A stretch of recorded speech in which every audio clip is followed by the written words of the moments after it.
Saudara-saudara pendengar yang kami kasihi dimanapun Anda berada, Anda kembali bersama kami pada acara Telaga, Tegur Sapa Gembala Keluarga. Saya Gunawan Santoso dari Lembaga Bina Keluarga Kristen, bersama Ibu Esther Cahya, Sarjana Psikologi, dan Bapak Pendeta Dr. Paul Gunadi. Beliau berdua adalah pakar dalam bidang konseling keluarga dan juga dosen di Seminari Alkitab Asia Tenggara Malang, akan menemani Anda dalam sebuah perbincangan yang pasti sangat menarik dan bermanfaat. Dan kali ini kami akan melanjutkan perbincangan kami pada waktu yang lalu, yaitu mengambil tema keluarga dan permasalahan jiwa. Kami percaya acara ini pasti akan menarik bagi Anda sekalian, dan dari studio kami ucapkan selamat mengikuti. Pak Gunawan dan Ibu Esther, mungkin para pendengar setia kita merasa sedikit bosan ya dengan tema-tema yang berkaitan dengan keluarga. Betapa seringnya kita ini membahas mengenai keluarga. Tapi seperti Nabi ya, kalau saya boleh gunakan istilah Nabi, kita adalah nabi-nabi yang Tuhan panggil untuk terus-menerus memberikan peringatan kepada para keluarga bahwa hal yang sangat penting ada pada pundak mereka sekarang ini, yakni tugas untuk membesarkan anak dengan baik.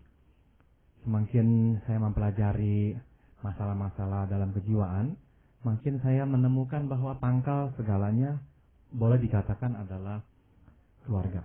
Bagaimana seseorang dibesarkan akan sangat menentukan bagaimana dia nanti memperlakukan dirinya dan memandang dunianya. Bagaimana dia juga nanti akan bersikap terhadap orang-orang lain. Nah, pada kesempatan yang lampau kita telah membahas bahwa seorang anak itu memerlukan yang kita sebut struktur kepercayaan. Bahwa dia bertumbuh besar, percaya bahwa lingkungan itu akan menerimanya, akan merawatnya. Sebab dia itu adalah anak-anak yang juga disayangi oleh orang tuanya. Dan dengan modal kepercayaan itulah si anak nanti akan mengembangkan kemampuan untuk intim dengan orang, untuk akrab dengan orang. Karena bukankah itu semua memerlukan kepercayaan. Tidak curiga pada niat atau motif orang. Tidak menjaga jarak dengan orang. Sehingga dia menjadi seorang anak yang mudah sekali diterima oleh lingkungannya pula. Tapi kalau dia menjaga jarak, tidak bisa dekat dengan orang, dia menjadi seseorang yang bermasalah. Dan pergaulan yang sempit itu juga akan mempengaruhi perkembangan jiwanya di kemudian hari. Dia tidak berkembang dengan bebas. Karena lebih banyak kecurigaan dan ketakutan-ketakutannya terhadap orang-orang. Nah, jadi sekali lagi, itulah salah satu kebutuhan anak yang mesti dipenuhi oleh orang tua. Ya. Nah, kalau begitu selanjutnya, kali ini kita akan melanjutkan perbincangan itu, kebutuhan yang lain yang apa yang dibutuhkan oleh anak sejak kecil? Yang kedua adalah penghargaan. Penghargaan merupakan suatu perasaan bahwa dia itu bernilai ya. Bahwa seorang anak ini merasakan dia adalah seseorang yang bernilai. Saya akan mengutip perkataan seorang psikolog Kristen bernama Larry Crabb. Beliau berkata bahwa setiap manusia itu mempunyai kebutuhan pokok, yaitu penghargaan. Bahwa dia merasa dia mempunyai nilai dan memang dia itu dianggap bernilai oleh lingkungannya. Nah, yang pertama-tama ya bisa menyampaikan penghargaan tersebut adalah orang tua. Sebab anak sebelumnya bersekolah dia di rumah. Nah, di dalam rumah itulah seharusnya si anak mulai menerima masukan, respons, tanggapan dari orang tua dan bahwa dia adalah seseorang yang berharga. Nah, caranya bagaimana, Pak? Pertama-tama kita mesti menyadari bahwa menghargai itu sebetulnya mencakup dua unsur. Pertama adalah menghargai dirinya. Dan yang kedua adalah menghargai perbuatannya. Apa yang saya maksud dengan menghargai diri? Menghargai diri berarti tanpa si anak harus berbuat apa-apa, dia sudah menyenangkan hati orang tuanya. Nah, saya ingin kita sedikit berhenti di sini untuk lebih bisa menyoroti ya yang tadi baru saja saya ucapkan. Bukankah kita sebagai orang tua ada kalanya terlalu terpaku pada perbuatan anak untuk menyenangkan hati kita? Bukankah kata-kata yang seringkali keluar dari mulut kita adalah, nah begitu dong baru papa senang, nah begitu dong baru mama bangga denganmu. Jadi memang kita memberikan penekanan yang sangat berat pada apa yang anak lakukan untuk kita. Seolah-olah kalau tidak dia lakukan semua itu, tidak ada yang dia bisa lakukan untuk menyenangkan hati kita. Nah, ini saya kira kita perlu sadari. Yang penting ya, salah satu hal yang penting adalah kita justru mau mengkomunikasikan kepada anak-anak bahwa tanpa engkau harus berbuat apapun, engkau sudah menyenangkan hati kami. Saya suka menggunakan istilah menikmati anak di sini, Pak Gunawan dan Ibu Esther. Artinya, anak tidak usah berbuat apa-apa, kita sudah menikmati kehadirannya. Tanpa dia harus berbuat yang luar biasa, tidak usah ngapa-ngapain, dia sudah menyenangkan hati kita sebagai orang tua. Nah, saya kira ini poin yang perlu menjadi bahan introspeksi bagi semua orang tua ya. Apakah kita hanya bisa senang dengan anak kalau si anak melakukan A, B, C, D, E, F, G? Ataukah kita bisa tetap senang dengan dia apa adanya tanpa dia harus berbuat apa-apa? Nah, ini yang tidak mudah rasanya Pak Paul ya. Karena mulai dari anak masih kecil itu kan rasanya kebahagiaan orang tua akan bertambah setiap kali melihat kemampuan-kemampuan baru yang dikuasai anak ya. Dia bisa berjalan, dia bisa bicara, seperti itu. Jadi setiap hal-hal yang mereka lakukan kan mendatangkan kesenangan buat orang tua gitu. Mungkin awalnya saya rasa itu ya. Jadi apa yang anak lakukan, orang tua senang. Anak lakukan karena keterampilan-keterampilan yang meningkat itu gitu. Sehingga akhirnya memang sadar nggak sadar gitu ya, akhirnya ya memang pola yang terbentuk sudah seperti itu gitu, sehingga orang tua mungkin juga nggak bilang apa-apa, nggak pernah memberi penegasan apa-apa, tetapi yang ditangkap oleh anak sudah seperti itu, bahwa saya tambah satu kepintaran, saya bisa melakukan satu hal lagi, orang tua akan senang gitu. Saya mau memberikan satu perbandingan Bu Esther, agar supaya para pendengar kita yang adalah orang tua bisa sedikit banyak memahami apa ini yang kita coba sampaikan kepada mereka. Misalkan saya minta semua pendengar kita orang tua ini membayangkan dirinya dalam pekerjaan. Dalam pekerjaan sudah tentu ya penghargaan dari atasan atas karya mereka ya, perbuatan atau prestasi akan mengembirakan hati mereka, sudah tentu. Tapi, kalau saya boleh bertanya kepada para orang tua ini, bukankah akan lebih senang lagi kalau mereka tahu bahwa atasan mereka atau perusahaan mereka mengasihi, menghargai mereka tanpa harus selalu mengaitkan itu dengan prestasi mereka? Misalkan diberikan bonus, ya contohnya diberikan bonus tanpa ada kaitan dengan mereka itu berhasil memenuhi kuota atau apa. Enggak. Tapi perusahaan berkata, kami mau menghargai saudara semua sebagai karyawan. Jadi kami memberikan bonus ini. Saya kira sukacitanya sangat berbeda. Sangat berbeda. Dengan kalau diberikan bonus karena prestasi kerja mereka. Nah, jadi kita bisa melihat di sini bahwa memang kita sebagai manusia memiliki kerinduan dihargai apa adanya kita tanpa kita harus berbuat apa-apa. Nah, bukannya saya berkatakan yang dihargai atas prestasi itu buruk, bukan, itu juga perlu. Tapi ini saya kira faktor yang memang agak terhilang. Jadi saya setuju dengan Ibu Esther bahwa kebanyakan kita ini orang tua nggak menyadari bahwa inilah sebetulnya hal yang penting. Contoh yang lain lagi yang mungkin bisa diterima oleh para pendengar kita adalah, bukankah kalau kita mempunyai seorang sahabat baik, enak diajak bicara ya, atau waktu kita masih berpacaran dengan istri atau suami kita, atau dengan istri kita, suami kita sekarang ini pula. Bukankah yang indah adalah bersama mereka? Dan mereka tidak harus berbuat apa-apa. Tapi bersama mereka sudah merupakan sumber kenikmatan. Nah, saya kira ini yang harus ditumbuh kembangkan dalam memperlakukan anak-anak kita. Bahwa kita menikmati kehadiran mereka. Bukan karena mereka berbuat apa-apa untuk kita, tidak. Seperti bayi yang kecil. Apa yang bisa bayi itu lakukan untuk kita sebagai orang tua? Tidak ada apa-apa yang bisa dia perbuat untuk kita. Tapi kita menyenangi anak ini. Dia adalah hadiah Tuhan untuk kita. Kita mau melimpahkan cinta kepadanya. Jadi bersama dengan bayi itu sendiri sudah membuat kita luar biasa senangnya. Nah, anak yang tahu bahwa orang tua senang hatinya karena kehadiran mereka tanpa mereka berbuat apa-apa, akan menerima penghargaan yang tinggi sekali. Dan dia akan memperlakukan dirinya juga dengan penuh penghargaan. Dan kebalikannya nanti dia akan memperlakukan orang lain juga dengan penuh penghargaan. Kebalikannya kalau orang tua enggak senang dengan mereka yang kalau nggak berbuat apa-apa misalnya, dia akan juga nanti memperlakukan dirinya seperti itu. Kalau dia melihat dirinya nggak berbuat ini atau kurang berbuat itu, dia akan marah-marahi dirinya, mengkritiki dirinya. Dan nantinya dia akan perlakukan orang lain juga seperti itu. Orang tidak melakukan seperti yang dia inginkan, nggak mencapai standar yang dia telah tetapkan. Dia marah, dia nggak suka, dia kritik. Nah, bukankah itu menjadi suatu masalah besar dalam kehidupannya kelak? Ya, apakah itu berarti bahwa penerimaan terhadap anak itu yang penting gitu Pak? Iya, tepat sekali. Intinya di situ Pak Gunawan. Jadi menerima anak apa adanya. Betul. Ya, tapi itu kan dasarnya harus memang ya, selain orang tua itu senang terhadap anak, tetapi yang terutama kan mengasihi anak. Tadi contoh-contoh yang Pak Paul katakan itu kan dasarnya kasih itu tadi. Betul. Kasih yang membuat si orang tua akhirnya bisa menikmati kehadiran si anak apa adanya, tanpa dia harus berbuat apa-apa, menunjukkan prestasi apapun. Iya. Ada kebanggaan tertentu gitu dari orang tua terhadap anak-anak itu. Iya.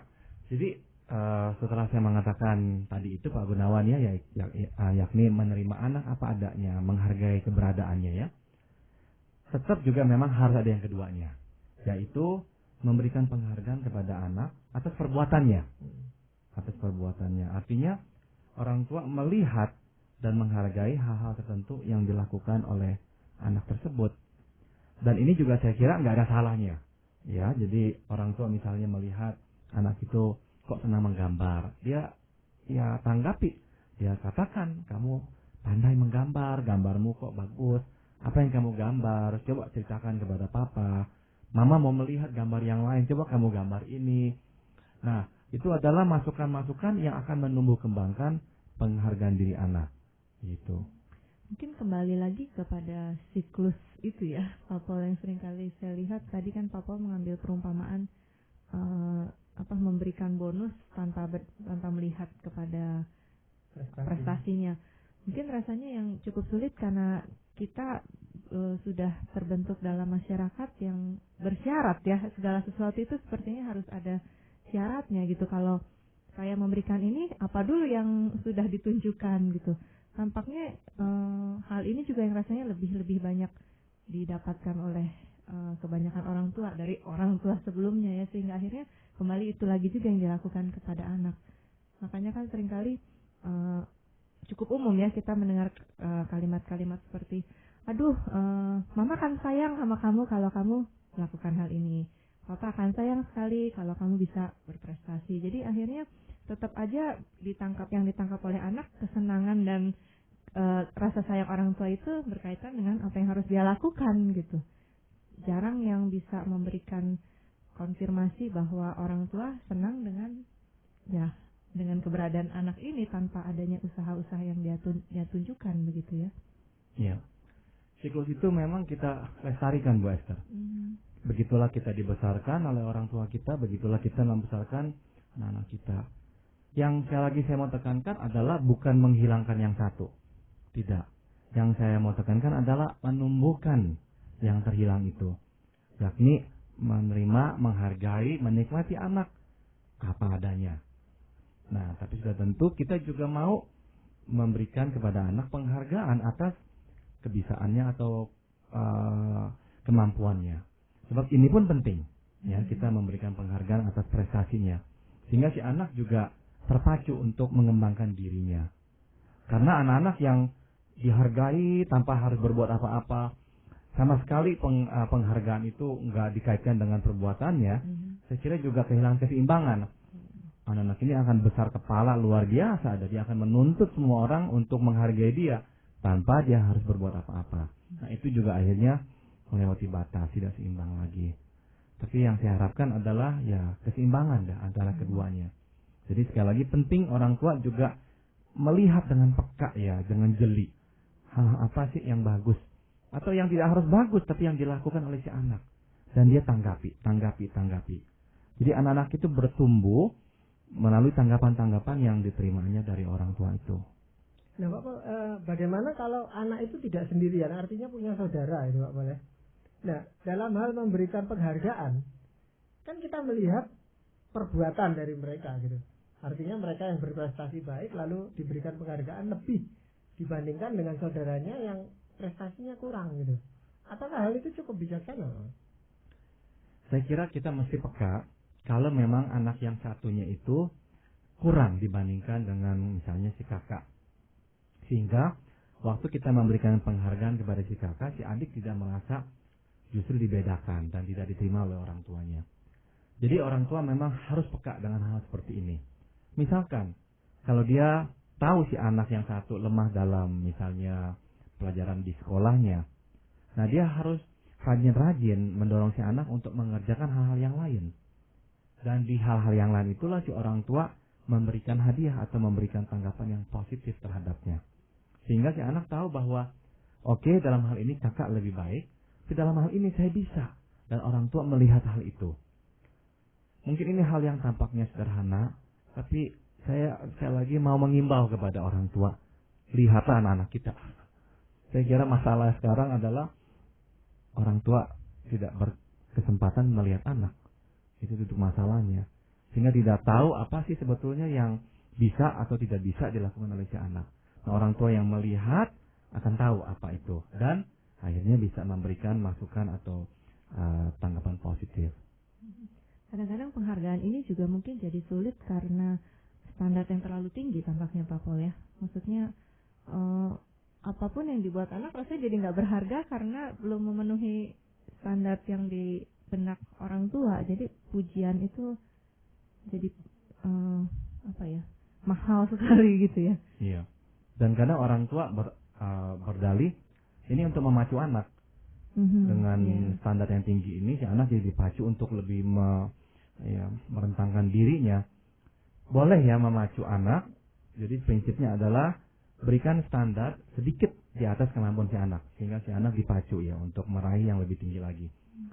Tapi selalu ada kesempatan di mana orang tua mengatakan cukup, yang kau lakukan itu sudah baik, cukup. Inilah bibit-bibit yang membuat si anak menyukai dirinya. Bahwa dia tahu bahwa dia telah memenuhi standar. Anak yang terus dikatakan atau mendengar kata-kata kurang baik, dia akan akhirnya beranggapan bahwa dia adalah anak yang tidak pernah cukup baik. Dan dia nggak akan bisa menyukai dirinya. Nah, orang yang tidak menyukai dirinya susah menyukai orang lain. Orang yang tidak menyukai dirinya akan susah sekali bisa menghargai orang lain pula. Dan takutnya nanti dia sudah besar malah menimbulkan masalah dengan orang-orang lain di sekitarnya. Nah, belum lagi kepercayaan diri. Anak-anak yang bertumbuh besar di rumah tanpa mendengarkan tanggapan apapun dari orang tuanya, tidak tahu dia bisa apa. Tidak tahu dia mengerti apa. Akhirnya apa? Tidak ada kepercayaan diri. Dia tidak tahu dia bisa apa. Karena tidak ada tanggapan-tanggapan dari orang-orang di sekitarnya. Nah, apalagi kalau tanggapan yang diucapkan yang negatif lagi. Jelek, kamu nggak bisa ini, bikin malu aja. Akhirnya anak itu ragu-ragu, tidak berani sama sekali melakukan apa-apa. Jadi kita akhirnya membunuh kepercayaan diri si anak. Nah, selain rasa percaya dan penghargaan yang memang sangat dibutuhkan, apakah ada hal lain Pak Pol yang bisa dilakukan sedini mungkin? Yang lain adalah arah, Pak Gunawan. Jadi saya panggilnya ini struktur arah. Seorang psikolog bernama Gordon Allport berpendapat bahwa hidup yang bermakna ialah hidup yang memiliki tujuan hidup yang jelas. Nah, dia panggil itu intensi ya. Nah, intensi itu ya kita boleh terjemahkan sasaran hidup lah. Tanpa sasaran, seseorang itu akan hidup tanpa arah dan bahkan bisa tersesat ya. Nah, jadi orang tua atau keluarga mesti menyediakan kebutuhan sasaran ini atau kebutuhan akan arah. Tidak ada arah, si anak cenderung hidupnya itu tersesat seperti daun yang ditiup oleh angin. Iya. Tujuan di sini itu apa? Sasaran apa, Pak Pol? Konkretnya? Konkretnya adalah si anak tahu apa yang dia bisa lakukan, apa yang dia bisa kerjakan nanti, apa yang dia akan nanti lakukan ya. Dia menjadi apa? Kalau kita ingat-ingat waktu kita masih lebih muda, Dan seringkali orang tua bertanya ya, mau jadi Cita-citanya apa? Iya, betul. Nah, ternyata cita-cita atau mau jadi apa nanti itu hal yang sangat penting buat seorang anak. Jadi si anak itu merasakan adanya panggilan dalam hidupnya, adanya makna dalam hidup dia, karena dia nanti bisa menjadi seseorang. Dengan kata lain, kita ini seperti ini ya, puzzle. Kita ini merupakan satu penggalan saja. Kita mesti mempunyai tempat dalam puzzle yang besar itu. Kalau kita nggak tahu tempat kita dalam puzzle yang besar itu, kita benar-benar merasa terlempar dari hidup ini. Nah, psikolog yang bernama Alport menegaskan bahwa makna atau sasaran atau tujuan hidup yang dia panggil intensi itu adalah yang mengikat seseorang menjadi seseorang yang utuh, sehingga dia berjalan menuju suatu titik, suatu sasaran gitu. Nah, saya kira disinilah orang tua bisa berperan dengan sangat besar sekali, sehingga anak itu bisa bertumbuh dengan sasaran yang jelas. Tampaknya ini memang masih berkaitan sangat erat sekali ya dengan penghargaan tadi, Pak Polo. Betul. Kalau penghargaannya sangat kurang, ya rasanya arahnya juga sudah pasti nggak jelas. Nggak jelas, tepat sekali.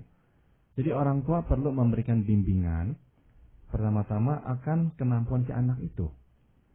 Dan orang tua tidak usah takut dengan kenyataan bahwa nanti si anak belum tentu menjadi seperti yang dia katakan sekarang.